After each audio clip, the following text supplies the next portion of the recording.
Hi friends, welcome back to my channel Kranti kitchen and blogs. ఈ వీడియోలో నేను మీకు చాలా ఈజీగా, చాలా సింపుల్గా, చాలా టేస్టీగా ఉండి 1 మినిట్ టైంలోనే తయారు చేసుకోగలిగిన సమ్మర్ ఫ్రూట్ జ్యూస్ని చేసి చూపిస్తాను.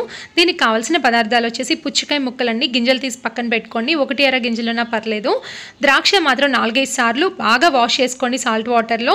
తర్వాత అవి కూడా పక్కన పెట్టుకోండి. ఐస్ క్యూబ్స్ తీసుకున్నాను, మొత్తం కలిపి మిక్సీ వేసేస్తున్నాను. ఐస్ క్యూబ్స్ కూడా వేసి మిక్సీ వేసేయండి.